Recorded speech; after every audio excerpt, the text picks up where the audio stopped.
பிடிக்கன்னு. ஐயோ தண்ணி லாரி வந்துருச்சே, தண்ணி வேற பிடிக்கணுமே, போகணுமே.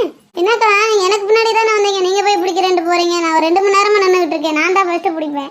சரிடி கீமா முக்கியே, எனக்கு கொஞ்சம் டைம் ஆச்சு, நான் பிடிச்சிட்டு ஆஃபீஸ் போயிடுறேன், அதுக்கப்புறம் நீ பிடி. ஏக்கா என்னதான் இருந்தாலும் நாங்களும் வேலை வெட்டி இல்லாமையா இருக்கோம், இவ்வளோ நேரமா வெயிட் பண்ணிட்டு இருந்தேன். இப்போ தண்ணி பிடிக்கிற நேரத்தில் வந்து இப்படி தொல்லை பண்றீங்களா? உங்களுக்கு நல்லா இருக்கா? யாரை பார்த்து தொல்லை பண்றேன்னு சொல்றேன், மரியாதையா பேசிக்க, அவ்வளோதான் சொல்லுவேன். என்னக்கா உங்களுக்குலாம் மரியாதை? நான் தான் பிடிப்பேன், நான் வந்து முன்னாடி நின்றுட்டேன், நான் தான் பிடிப்பேன், எனக்கு அப்புறம் வேணா நீங்க பிடிச்சிட்டு போங்க. உனக்கு எவ்வளவு தைரியம் இருந்தா என்ன எதிர்த்து பேசுவேன்? என்கிட்டயே சோறு வாங்கி தின்னுட்டு என்னையே பேசுறியா? உங்கனால சாப்பிட முடியாம மிச்ச மீதியை எனக்கு கொடுத்தீங்க, அதுக்காக இப்படி இல்லாம பேசுவீங்க? இப்பதாண்டி தெரியுது உன் புருஷன் வந்து தண்ணியை போட்டு உன்னை எதுக்கு அடிக்கிறியா மிதிக்கிறியான்னு. நான் கூட உன்னை பாவம் நினைச்சேன், இவ்வளவு வாய் பேசுவியா நீ? உங்க வீட்டுல மட்டும் என்ன வாழுதான்? உங்க மாமியா உங்க கொஞ்சிட்டா இருக்கு, உங்களை என்னென்ன கிழிச்சிட்டு இருக்கு. அக்கா அக்கா என் மையன் பாத்ரூம் போயிட்டு 1/2 மணி நேரமா நின்றுட்டு இருக்கேன் அக்கா, தண்ணி இல்லாம ஒரு 1/2 குடம் கொடுங்கக்கா, நான் போயிடுறேன். யார் மணி வேற உன் பையனாவது பாத்ரூம் போயிட்டு தான் நிக்கிறேன், என் புருஷன் பல்ல விளக்கிட்டு வாய் கொப்பளிக்க தண்ணி இல்லாம நிக்கிறேன், என்ன செய்யறது நான்? உங்க புருஷன் பல்ல விளக்கிட்டு வாய் கொப்பளிக்க முடியாமன்னா அதுக்கு நான் என்ன பண்றது? நீ சீக்கிரமா வந்து நின்றுருந்தா நீ பிடிச்சிருப்பில்ல. நீ வா போன்னு பேசினா அவ்வளவுதான், பாத்துக்க மரியாதை விட்டு போயிடும் உனக்கு. என்ன செய்வா என்ன செய்வா? அப்படித்தான் பேசுவேன், உன்னால என்ன பண்ண முடியும்? என்னடி ஸ்வீட்டி ஒரே சத்தமா இருக்கு, என்ன பிரச்சனை? என்னக்கா ஆபீஸுக்கு டைம் ஆச்சு, தெரிஞ்ச பிள்ளையே ஒரு குடம் தண்ணி விடுமேன்னு கேட்டா ரொம்ப தான் பேசுறாக்கா இவ. என்னடி கீமா முக்கிய, நம்மளுக்குள்ளே சண்டை போட்டு இருக்கலாமா? அப்படி இல்ல கிளிங்மா அக்கா, நான் வந்து 2 மணி நேரமா நின்றுகிட்டு இருக்கேன். நான் ஒரு குடம் தண்ணி பிடிச்சதுக்கு அப்புறம் அவங்க கேட்டா கூட பரவாயில்ல, வந்தோடனே நான் தான் பிடிப்பேன் நிக்கிறாங்க, எப்படி விட முடியும்? கிளிங்மா அக்கா என் பையன் பாத்ரூம் போயிட்டு நிக்கிறாங்கக்கா 1/2 மணி நேரமா, ஒரு 1/2 குடம் தண்ணி பிடிக்க விட சொல்லுங்கக்கா. ஐயோ 3 பேரும் சண்டை போட்டு கிடக்காளே, இப்போ நம்ம தண்ணி கேட்டா நம்ம கூட சண்டைக்கு வருவாளே, எப்படி தண்ணி பிடிச்சிட்டு போறது? நம்மளுக்கும் தேவைப்படுது, இவ்வளவு கூடயும் சண்டை விடக்கூடாது. ஹலோ எக்ஸ்கியூஸ் மீ, கொஞ்சம் தள்ளி நின்று பேசுறீங்களா? நான் கொஞ்சம் தண்ணி பிடிக்கணும். அரட்டை அவசர யாரு நீயே?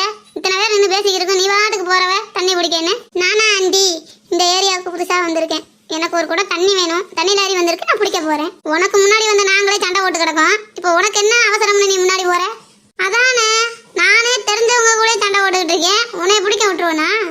நிக்கிறவங்களாம் ஆளா தெரியலையா உனக்கு? கண்ணு தெரியுமா தெரியாதா? இத்தனை பேர் நிக்கிற, நீ பாட்டுக்கு போற உள்ள. அக்கா அக்கா எனக்கு 1/2 குடம் தண்ணி கொடுங்கக்கா, என் பையன் பாத்ரூம் போயிட்டு அப்படியே நிக்கிறான்க்கா. நீங்க சண்டை போட்டுட்டே இருந்தா நான் எப்ப தண்ணி பிடிக்கிறது? உங்களுக்கு சண்டை போடணும்னா நீங்க ஓரமா போய் நின்று சண்டை போடுங்க, எனக்கு டைம் ஆச்சு, நான் தண்ணி பிடிச்சிட்டு கிளம்புறேன். பாத்தீங்களாடி, பக்கத்துல இருக்கோம், நம்மளுக்குள்ள சண்டை போட்டோம்னா எவ்வளவு ஒருத்தி தண்ணி பிடிக்கிறேன்னு உள்ள போறா. நம்ம ஒத்துமையா இருந்திருந்தா இன்னும் நம்ம 4 பேரும் தண்ணி பிடிச்சிட்டு போயிருக்கலாம்ல, எதுக்கு சண்டை போடணும் சொல்லு? நாளை பின்ன நம்ம மூஞ்சியை பார்த்து பேசாமையா இருக்க போறோம், தண்ணிக்காக சண்டை போடலாமாடி? விட்டு கொடுத்து வாழ்வோண்டி. ஆமாக்கா நீங்க சொல்றதும் சரி. சரிக்கா நம்ம எல்லாம் சேர்ந்தே தண்ணி பிடிக்கலாம். அக்கா அக்கா எனக்கு 1/2 குடம் தண்ணி கொடுங்கக்கா, என் பையன் நிக்கிறான்க்கா பாத்ரூம் போயிட்டு. ஐயோ தலை வலி தாங்க முடியல, அவளுக்கு ஃபர்ஸ்ட் 1/2 குடத்தை விடுங்கடி போகட்டும். அப்ப நான் எப்ப தண்ணி பிடிக்கிறது? நீ இப்பதானே வந்த, இன்னும் ஒரு 4 மணி நேரம் போய் நில்லு, நாங்களாம் பிடிச்சிட்டு அப்புறம் விடுவோம். எங்க இருந்தா வந்தவா உடனே போய் பிடிப்பாலாம். ரொம்ப நன்றிக்கா, எனக்கு 1/2 குடம் தண்ணி விட்டதுக்கு, நான் போயிட்டு வரேன்க்கா. சரி சரி கிளம்பு. ஏண்டி காலெல்லாம் வலிக்குதுடி, எனக்கு ஒரு குடம் தண்ணி விடுங்கடி, நான் தூக்கிட்டு போயிடுறேன், நீங்க சண்டை எல்லாம் பிடிச்சிட்டு போங்க. சரிக்கா உங்களுக்கு இல்லாத தண்ணியா பிடிச்சிக்கோங்க. சரிக்கா நீங்க பிடிச்சிக்கோங்க. சரிடி நான் பிடிச்சிட்டேன், நான் கிளம்புறேன், தண்ணியை பிடிச்சிட்டு வீடு வந்து சேருங்க. எவங்கிட்டையும் தேவையில்லாம பேசி சண்டை போட்டு இருக்காதீங்க, நம்மளுக்குள்ள நம்ம ஒத்துமையா இருந்துக்கிறோம். ஆட்டம்க்கா. சரிக்கா கேமா முக்கி நீ தண்ணி பிடிச்சிட்டு போ, நான் மெதுவா பிடிச்சிக்கிறேன். இல்லக்கா நீங்களே பிடிங்கக்கா, நான் அப்புறம் பிடிச்சிக்கிறேன். சரி கேமா முக்கி, நானும் ஒரு குடம் பிடிச்சிக்கிறேன், அப்புறம் நீ ஒரு குடம் பிடிச்சிக்கோ. சரிங்கக்கா. ஐயோ தண்ணி நின்று போச்சே, இப்போ நம்ம என்ன செய்யறது? என்னக்கா சொல்றீங்க, தண்ணி நின்று போச்சா? இனி 10 நாள் ஆகும்க்கா தண்ணி வர்றதுக்கு. சரி வீட்டுக்கு போகலாம், வந்து சண்டை போட்டதுதான் மிச்சம். ஆமாக்கா சாரிக்கா, தெரியாம பேசிட்டேன். பாத்தீங்களா மக்களே, நம்மளுக்குள்ள ஒத்துமையா இல்லாம சண்டை போட்டுட்டு இருந்தோம்னா நமக்கு எதுவுமே கிடைக்காம போயிடும். அதனால நம்மளுக்கு கிடைக்கிறத வச்சு நம்ம வாழ கத்துக்கணும், அட்ஜஸ்ட் பண்ணி வாழணும், விட்டு கொடுத்து வாழணும்.